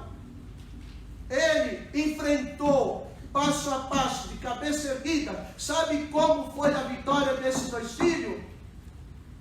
É porque ele implorou ao juiz, à juíza, para que o filho estivesse na presença deles, para que eles pudessem contar a história dele. E esse juiz, esta juíza, teve compaixão, e foi prometido e cumprido. No prazo de certo tempo, eles falaram, doutor Luiz Henrique, o senhor terá a resposta. E qual foi a vitória? De danos morais. Até agora, eu não vi nenhum outro, no Brasil e nos estados, um filho sendo contemplado com danos morais. Uma coisa que o Claudinei comentou, doutor Pedro, e gostaria da tua resposta já, de imediato, porque o senhor é um advogado, o senhor é um especialista, me perdoe falar assim, o filho, Brasília, está fazendo lá uma pensão vitalícia. São Paulo, Minas, estão fazendo uma indenização de 50 mil reais. Vai atrapalhar do filho receber uma futura pensão vitalícia? Vai atrapalhar? Outra coisa também, eu não iria falar, mas eu vou dizer, vou comentar. eu fui convidado para estar em Minas Gerais, para conhecer de perto. Quando eu tomei ciência da separação de filhos, como aconteceu na Lei 11.520, porque na época, quem deveria ter visto isso, não viram, porque ali a Lei 11.520, artigo 1, todos aqueles que foram abandonados, foram sacrificados pela lepra, e ninguém defendeu os filhos, e agora nós estamos esmolando alguma coisa. É duro dizer, Senhor, mas essa é a verdade. Então eu peço a cada um, lembre naqueles filhos que foram criados por terceiros. Eles são gente como nós, sofredores. Eu tenho recebido no meu e-mail, no telefone, mensagem, internet, Emanuel, primeiro, vamos ver nós. Não, isso é ser egoísmo. Tá ok? Então eu peço ao Dr. Ricardo que me dê essa resposta para acrescentar a pergunta do Claudinei. E que não deixemos, nós somos a história, nós temos que defender a nossa causa. E a deputada Alessi, com o doutor Ricardo, por que eu entreguei o cartão de cada um para vocês? Para você estar na sintonia com a verdade, não com ilusões, com o pé no chão. É isso que eu peço a cada um. E terminando, fé, esperança. A deputada disse, eu sempre falei, para o homem e para a mulher, nada é possível. Para Deus é a vitória, é a justiça. E uma coisa que eu quero pedir aos senhores da mesa, repetindo e terminando, não esqueça, os filhos com as idades avançadas, filhos morrendo. O ano passado, na cidade de Sorocaba, morreu 8, este ano, 3. Então, Claudinei, da minha parte, senhores, o que for preciso fazer, como eu estou fazendo lá em Brasília, sem ganhar nada, estou sendo honesto. Vamos aqui fazer o nosso trabalho, os filhos defendendo a nossa causa. Assim as coisas acontecem. E eu quero, terminando, já na sexta-feira e também na quarta-feira, eu já comecei a fazer a minha caminhada com os deputados. Nós estamos preparando, vou mostrar para depois aqui, uma pequena história dos filhos, um conteúdo muito pequeno, e vamos entregar em cada gabinete. O Claudinei lembra, o Amarildo, o Edno, a Rosa, lá de Goiás, lá do Nordeste. Nós fizemos isso o ano passado, de março a julho. Nossa, o que eu visitei, o que eu conversei, e a minha maior tristeza foi quando, um fato interessante. Para concluir. Uma coisa interessante. Enquanto que o Esperião de Amin, na época era deputado federal, não pertencia à comissão, não pertencia a nada, ele defendeu a causa de unhas e dentes. E a senhora Ieda Cruzes, ela pede vista. É por isso que está parado. Nós temos que cobrar sim, todo mundo, para a partir de agosto, comece novamente o tema 21/04/2008. A todos, vão com Deus, que Deus ilumine, e que pedimos ao Altíssimo, ao Arquiteto do Universo, que branda o coração de cada um de nós, e que a deputada Alessi Brandão, junto com o doutor Ricardo, com todos nós, rumo à vitória e perseverança. Muito obrigado. Agora eu vou passar a palavra para o Arthur, para as considerações finais. Eu vou pedir também que ele seja breve, depois ao doutor Pedro, para que ele também seja breve nas conclusões finais. E aí a gente encerra a nossa audiência. Lembrando a todos que vocês podem, de qualquer forma, independente do término aqui da audiência, vocês podem enviar suas contribuições, podem mandar e-mails. Aqui para o gabinete tem ali no cartãozinho rosa, e a gente vai receber tudo isso, tá bom? Fala o nome do e-mail para transmissão online. Então vamos lá, lecibrandal@al.sp.gov.br. Muito obrigado. Maravilha. Gente, olha só, foi maravilhosa essa nossa vida, né? Assim, não é a quantidade, como a Alessi colocou hoje, não é a quantidade, mas a qualidade que a gente teve aqui, das falas de vocês, as coisas que a gente pode aprender e melhorar o projeto foi fantástico. Eu vou relacionar aqui algumas coisas, e quem está conduzindo todo esse processo daqui é o Pedro com o pessoal do Morro de São Paulo. Então o Pedro está conduzindo isso para trabalhar junto com o Dr. Ricardo, para a gente estar melhorando. E aí eu vou só, não sei se eu vou ser tão breve, mas eu vou tentar só colocar algumas coisas que foram faladas e o que a gente já pode ir filtrando e já pode ir colocando. Bom, vocês viram que acabou o papel e eu tive que fazer umas coluninhas em outros lugares aqui, vou ver se eu consigo achar tudo, né? Vou começar aqui pelo, o Elias colocou, a questão grave que está acontecendo em São Paulo. Eu acho que uma coisa não pode ser perdida na Assembleia, apesar de não estar objetivamente ligada à questão dos filhos, mas ela é importante. E quando a gente teve a reunião com o doutor Ricardo e com a deputada Zécia, ela colocou todo o mandato dela à disposição. Então, não é só um projeto de lei que é um instrumento para a gente trabalhar. Existem pedidos de informação, existem vários outros trabalhos a serem feitos. Então, essa é a primeira demanda que foi colocada pelo Elias, e que algumas pessoas, inclusive, fortaleceram essa demanda dele, da questão do que está acontecendo com as casas, com as terras, o abandono das colônias, no caso, o diretor que entrou lá, que está agindo contra os usuários e tal. Isso tudo cabe aqui num pedido bem formular, num requerimento de informação do deputado.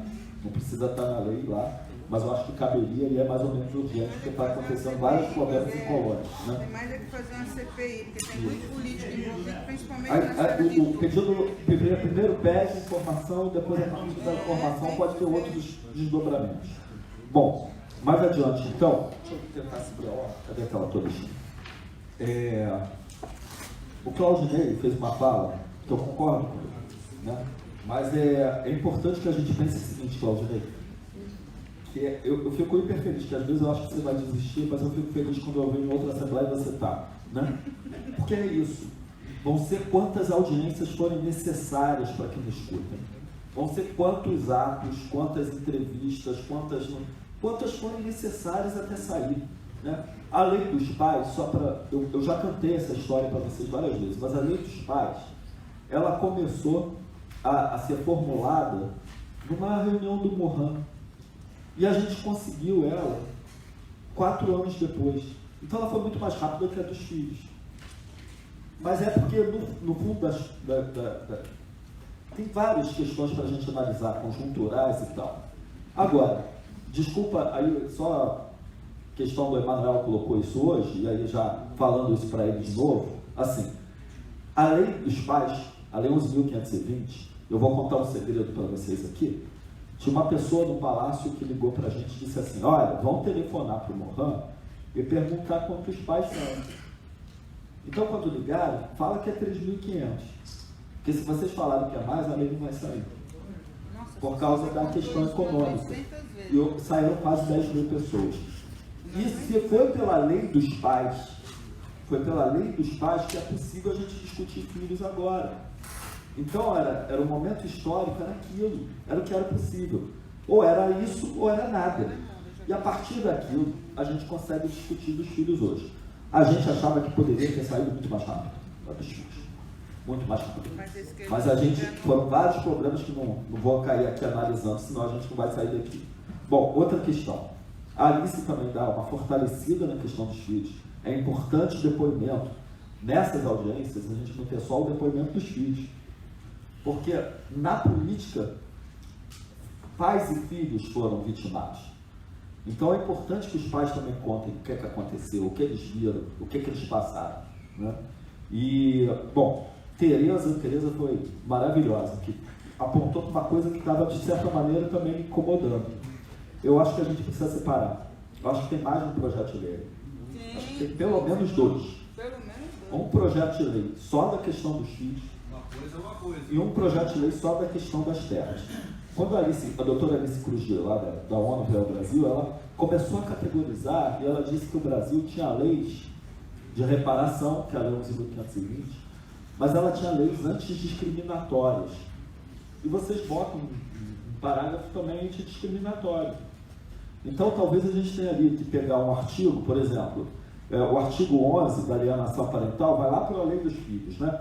Mas o artigo 12 da questão da multa, talvez fique junto com o das terras. E a gente pensar em desmembrar os dois, porque um atrapalha o outro, podem ter trâmites diferentes, né? Mas um ajuda o outro, porque também a questão dos filhos é importante. Com certeza, claro. Um deputado que não quiser a indenização, ele vai se pegar claro. nas terras. A Tereza levantou uma outra coisa importante, que é bom para resgatar, que é a resolução 130, que ela pode dar para a gente alguns caminhos da questão das terras. Tá? E tem um outro, aí você me cobra, que eu posso estar te passando também, que é o do procurador do Rio de Janeiro, que ele faz a justificativa de por que dar casa para as pessoas e quem está na casa, independente se é pessoa que ficou pela construção da rede, da teia social, né? Então as pessoas todas que estão ali são importantes, independente se são filhos, netos, avós, se é a primeira geração, segunda, terceira, não é isso, é que se construiu uma rede. E por último, que São Paulo estão boas casas. E não existe preservação de casas sem ocupação, elas estão caindo lá em tudo. As casas estão caindo, estão ocupadas e caindo. Então daqui a pouco não vai ver nada. Porém, ao contrário, lá no Santo Ângelo, está tudo altamente reformado e pronto. Por quê? Porque estão usando já o isolamento compulsório das drogas. Então é importante que a gente... Então ele sabe, o governo sabe, viu, Claudinei? O governo, aliás, lembrando, o governo sabe muito bem que a gente existiu, que a colônia existiu, porque eles lembraram de colocar agora os drogados lá no Santo Ângelo. Então só... Aí a Priscila traz também essa questão das casas, né? A Priscila traz essa questão das casas, é importante. Isso que a Tereza levantou, a gente também pegar um pouco separar e pegar isso. Agora voltando aqui. Então tem o procurador lá, a tese do procurador do Rio para passar para você. De novo, Marcos, com o Claudinei, fala da questão da rapidez. E aí o Emanuel puxa de novo, é importantíssimo. Acho que isso cabe na justificativa, a urgência do processo, do projeto, quanto que a gente vai avançar mais rapidamente nisso. Aí avançando aqui, a fala da Claudete. Fala da Claudete, tem algumas questões que é importante a gente aprofundar, Claudete. Existem dois caminhos. O caminho da Lei 11.520 foi o caminho da indenização por pensão, que confundiu muito. Inclusive eu trago para vocês agora que está praticamente ganho um processo que a gente abriu lá com o Yuri, da Defensoria Pública do Maranhão, que todo mundo que perdeu o benefício da prestação continuada, o BPC, por conta da Lei 11.520, vai ganhar uma indenização do INSS. Então, está praticamente em última instância ali, quase ganho, e aí depois a gente vai ver como é que a gente vai operar isso. Mas enfim, e aquele momento confundiu muito, por isso que pessoas perderam o BPC. Porque em vez do caráter indenizatório, passou para as pessoas que era uma pensão assistencial. 2. E aí, com indenização, e aqui a gente está lidando do Estado e Federal, então não dá para eu me basear na lei federal aprovada para fazer uma estadual. Então não posso remeter ela a 2007, ela é a partir de agora. E a última coisa é que o teto hoje no Brasil de indenizações é 50 mil. Então por isso que o projeto fala 50 mil. Mas o valor não nasceu do nada. Se eu boto 130, aí que ele não vai sair nunca. Né? Mas, Arthur, nada justo seria que, como os pais receberam o salário mínimo desde 2007, nada justo que os filhos também recebam o salário mínimo desde 2007. Esse 130 mil é mais ou menos o salário mínimo. Esquece 2007. 2007 é a lei federal. A gente está trabalhando uma lei estadual. Ela não dá para uma coisa, a gente... Sabe aquilo assim, eu ganhei abacate e agora eu quero uma maçã porque eu acho que é igual abacate. Vai Sim, sair. mas nada que justo se fazer a justiça aos filhos do Estado de São Paulo receber valor de 130 mil a mais, equivalente a um salário mínimo mais ou menos, Olha só. e a partir daqui receber um salário fixo. O pessoal vai pegar essas justificativas e vai ver o que é possível ser feito tecnicamente. Agora, tem dois caminhos para a gente. A gente tem caminhos do que a gente acha. E que muitas vezes, nesse caminho, a gente perde um caminho estratégico. Assim, eu sempre falei isso. Todo mundo que sabe, que conversa comigo, sabe disso. Tem duas formas nesse país, infelizmente, que as pessoas ganham as coisas rápidas. Ou elas têm muito dinheiro, e a gente não tem, ou elas têm muita gente e a gente também não tem. A gente achar que 40 mil pessoas, não é nem isso, é 25 mil agora, levantamento certo, 25 mil pessoas de filhos separados no Brasil, achar que isso é muita gente, não é, país desse tamanho. Então é importante que a gente tenha o quê? É jogo de xadrez, mover a peça certa, na hora certa, no lugar certo.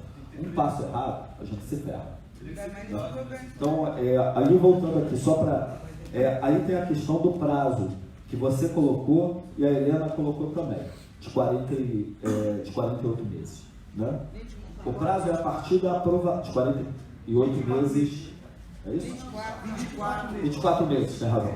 24 meses, a partir da aprovação. Então vamos dizer que o projeto seja aprovado daqui a 2 anos, ou que seja aprovado daqui a 1 ano.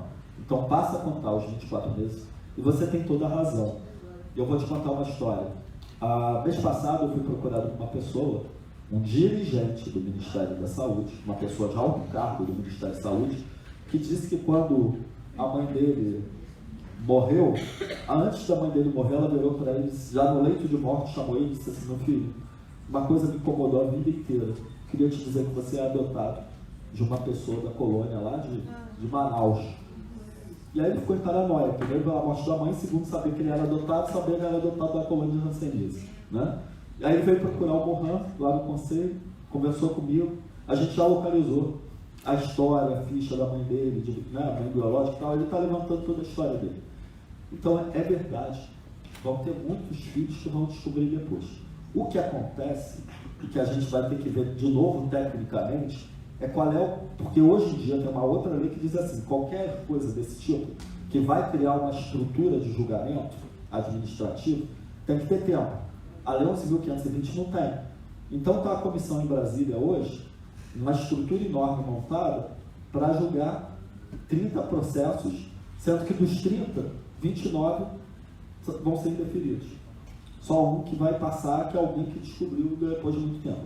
Então o projeto fala aqui de visibilidade, ou seja, tem que dar visibilidade à lei. Mas esse ponto é importante que você e que a Claudete levantaram, é ver qual é o prazo máximo que pode ser colocado. Vai ter que ter um prazo, mas 24 vocês já sabem um pouco. Então qual é o prazo, quer dizer, o prazo máximo que tecnicamente o órgão público vai poder dar, e aí é com vocês, para poder aumentar, tá? Deixa eu só ir puxando, calma gente, senão a gente volta ao debate e a gente não vai sair. Estou só levantando os pontos, ver o que a gente pode avançar. Uma coisa que a Claudete levantou que eu achei maravilhoso, Claudete, e que a gente poderia tentar ver como colocar isso na lei. E o defensor público Yuri colocou na defesa dele lá quando criou o banco genético.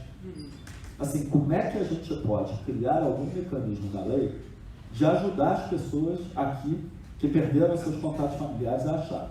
Eu achei isso aqui pode ser um outro artigo, que pode ser bem legal. Helena puxou então a questão dos que ficaram para trás. Essa lei daqui de São Paulo, diferente da de Minas, ela está preocupada com os que ficaram para trás. Se isso não ficou claro, ela tem que ficar um pouco mais clara, que é para todos, independente se for preventório e tal. E aí o Emanuel lembrou bem que é lá na ficha, e aqui em São Paulo ali tem uma coisa interessantíssima, porque todas as fichas estão microfilmadas, então é o único estado que tem isso. Então lá na ficha do pai e da mãe, depois você dá um foco, na ficha do pai e da mãe, você localiza as crianças que ficaram com familiares, que está lá escrito, né? A maioria. A que não tiver, vai ter que ver como é que vai conseguir provar. Bom, então talvez não tenha ficado claro no texto, porque 2 pessoas levantaram isso. O que mais que eu não perdi? A questão da lei, o Emanuel colocou, acho que Pedro responde melhor do que eu, porque o projeto lá ganhou lá no Superior Tribunal de Justiça e lá tem problemas que ele não se estende a todos os outros. Aí você pode explicar tecnicamente isso, como é que é, e quais são os períodos que tem dos próximos processos, do volume, né? Deixa eu ver se faltou alguém. Alice, Mirna, a Sandra falou, eu acho que talvez eu tenha conseguido acabar tudo aqui. Bom, é isso. Então, assim, eu acho que todo mundo aqui levantou coisas maravilhosas que a gente pode melhorar o projeto. Acho realmente que precisa separar os dois para um se dificultar o outro. Mas, assim, essa é a impressão que eu tenho, que a gente saiu daqui com o primeiro apanhado geral. E acho que, assim como o Emanuel colocou, a gente vai ter que ficar em cima dos deputados, de repente fazer uma audiência pública maior mais adiante, quando os projetos saírem, fazer depoimentos, fazer uma coisa. A gente vai ter que articular como pressionar. Ao mesmo tempo, Tereza tem um papel ali importante, o Emanuel também, que podem estabelecer um diálogo com o próprio governo, com o governador. Vocês têm um caminho que vocês podem fazer isso, talvez melhor do que o nosso. Então, a gente vai ter que cercar.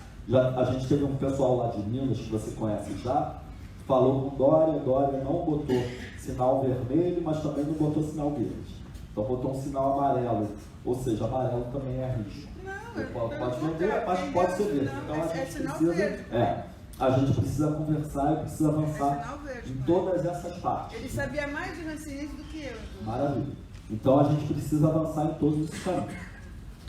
Agradecer o Arthur. Só um minutinho, vamos, senão a gente perde aqui e a gente passa muito do horário, as pessoas também têm que ir embora.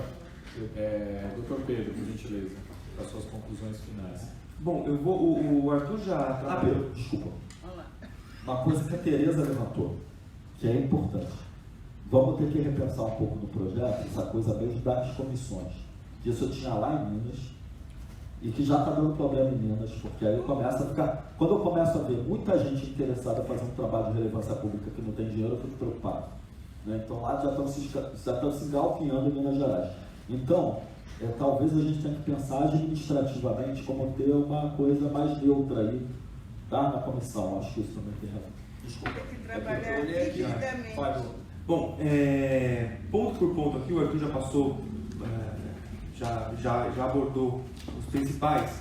Só para ficar claro, né, uma questão que tem incomodado os filhos. Aqui não haja nenhum tipo de distinção. Os filhos que foram preventários, preventórios e aqueles que foram encaminhados para família substituta ou para a própria família, tá bom? A gente tomou esse cuidado, mas eu acho que isso ainda vem com força, porque existe um receio de repetir um problema, né? E esse receio ele é legítimo. Mas veja como está na lei. Pessoas, no projeto de lei, pessoas que foram separadas de seus genitores. Pessoas que foram separadas dos seus genitores, a gente tinha colocado inicialmente no calendário e tal. Não vai. É pessoas que foram separadas dos seus genitores e é isso, tá bom? Para que caiba todo mundo nesse projeto. Outra questão aqui, né? A questão do benefício de prestação continuada, acumulação, a questão da lei que está lá em Brasília, a lei que está aqui. Nós também tomamos esse cuidado, porque juridicamente existe uma distinção. O Yuri conseguiu avançar isso. Mas veja, aqui a gente já não vai nem precisar entrar nessa discussão, porque a gente também diz lá na primeira frase do primeiro artigo, a título reparatório. A título reparatório para quê? Para não ter incidência de imposto de renda, etc. E para que seja possível acumular. Então, tecnicamente, o termo foi empregado aqui com todo esse cuidado. Você fala que não, o parágrafo segundo não impede. Exatamente, tá bom? Então, não vai impedir. Agora, um ponto que é difícil de entender, e realmente é difícil de entender, é o seguinte: nós somos uma federação com 3 entes. União, que é o governo federal, os estados e os municípios, tá bom? O fato de um estado, acho que foi até o Claudinei que perguntou, né? O fato de um estado indenizar os filhos não impede em nada do governo federal indenizar e até de um município, se eventualmente tiver competência, indenizar também. Por quê? É como se nós tivéssemos tido 3 carros diferentes batendo no nosso carro. Os 3 bateram. Cada um vai responder pelo dano que cometeu. E, bem ou mal, os 3 entes federativos, e especialmente o governo federal e os estados, praticaram esse dano. O governo federal, especialmente por quê? Porque ele era o titular da política de profilaxia de lepra, ele que dava a linha nacional da política de isolamento, e era uma lei federal, mas os estados executavam na ponta. Então, receber uma indenização em Minas, receber uma indenização no estado de São Paulo, não inviabiliza em nada a indenização e depois os benefícios lá no governo federal. Perfeito. Não tem nenhum impedimento de receber os dois. Tá bom? Agora, o que não pode? Um filho entrou isoladamente na justiça contra o estado de São Paulo. Ele recebeu. Ele não vai receber de novo. Porque é a mesma coisa, eu bato no teu carro, você me processa uma vez e me processa de novo, eu tenho que pagar 2 vezes. Isso o direito não admite, tá bom? Então, se um filho sozinho conseguiu R$5.000 de indenização na justiça, foi isso que ele conseguiu. Então, veja, daí a importância da luta coletiva. E aí, para pegar uma coisa que o Emanuel me pediu para falar, falou que tem que falar agora. Vou falar, Emanuel. Da prescrição, Emanuel. Isso é muito importante, tá bom? Só um minutinho. Deixa eu só fechar, porque daí se eu responder já fica ok, tá bom? Em relação à prescrição, tá bom? E depois eu acho que isso tem tudo a ver com a questão da indenização lá do Rio Grande do Sul, tá? A prescrição em relação a graves violações a direitos humanos, isso é importante. Existem os crimes de graves violações e existem as violações, que são aquelas que são indenizáveis com danos morais. Então são danos civis. Direito a gente... O povo do direito é chato por isso, porque fica criando um monte de caixinha, tá bom? Mas eu vou tentar ser claro. Então, tem o dano civil e tem o dano criminal. A gente não está discutindo dano criminal aqui, apesar da gente saber que foi um crime. Por quê? Porque a nossa esfera não permite. Para discutir um crime, teria que ser lá no Congresso Nacional. Então, aqui a gente está discutindo responsabilidade objetiva, administrativa do Estado, tá bom? Então, assim, graves violações a direitos humanos são imprescritíveis. O Ministério Público Federal, na ação civil pública, pegou jurisprudência do Superior Tribunal de Justiça e do Supremo Tribunal Federal para falar o seguinte, ó, juíza, esse caso não se aplica a prescrição. E até agora, a juíza seguiu o processamento sem questionar a prescrição, tá bom? Então, assim, isso daí, na ação civil pública, está resolvido. Agora, qual que é o problema? Se cada filho discute sozinho, a gente pode esbarrar no juiz, que vai dizer, ó, prescreveu, como aconteceu lá no Rio de Janeiro. Teve uma ação lá, de um filho que entrou sozinho, foi declarado prescrito, porque o juiz entendeu prescrição. Uma decisão isolada dessa na primeira instância não é um problema. O problema é quando chega lá no Superior Tribunal de Justiça. Então, os 2 filhos lá do Rio Grande do Sul foram até o Superior Tribunal de Justiça e o STJ falou o seguinte, vocês têm direito a receber R$50.000 de indenização cada um. Questão importante, essa decisão do Superior Tribunal de Justiça, ela não foi dada com efeito vinculante para todo mundo. Então, normalmente, e daqui em diante, isso vai acontecer lá no Superior Tribunal de Justiça, é o seguinte, o Superior Tribunal de Justiça pode falar, tem muitas ações individuais, eu vou julgar como recurso repetitivo.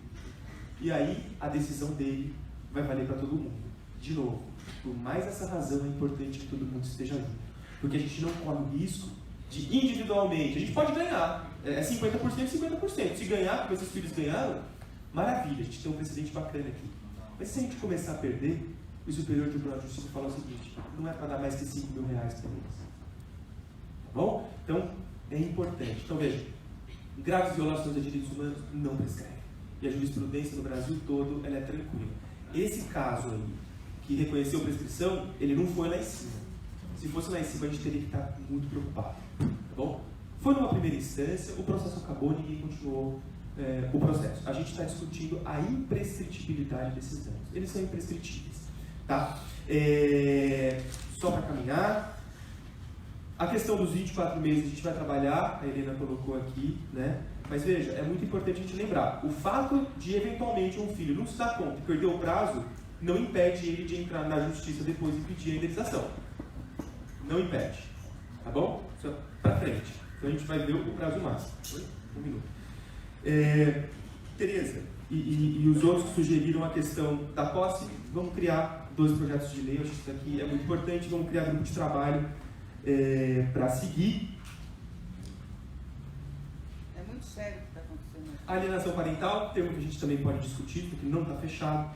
A questão dos dados e outra, a prioridade por idade. Acho que isso daqui também na hora de pagar, né, a Claudete levantou essa bola. E Claudete, só para fechar aqui, esses R$50.000 também, como o Arthur falou, não veio por nada.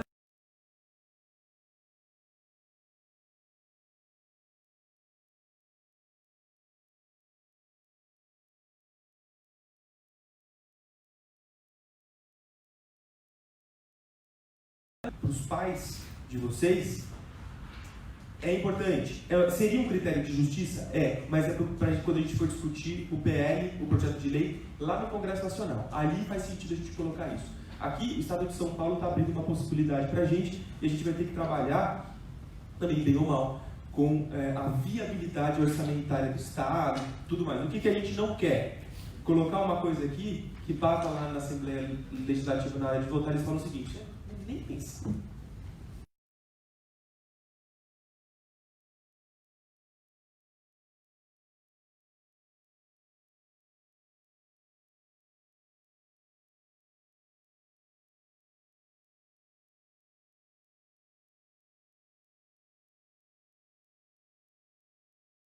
Tem que entregar aqui o auditório às 5 horas, que foi o que a gente pediu aqui.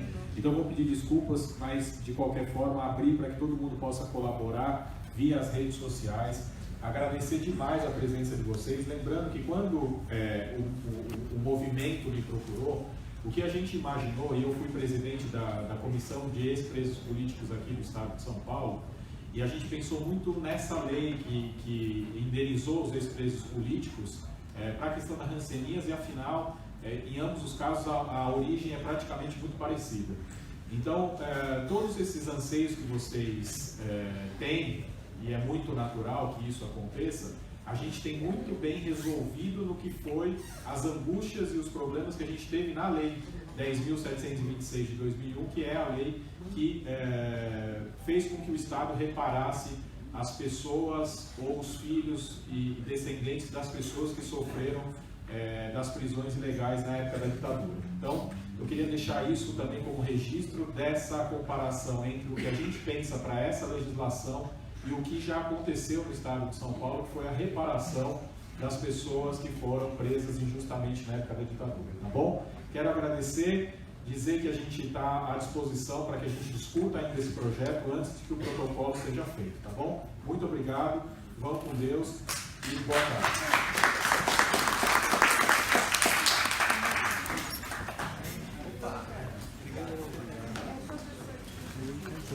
Eu sei.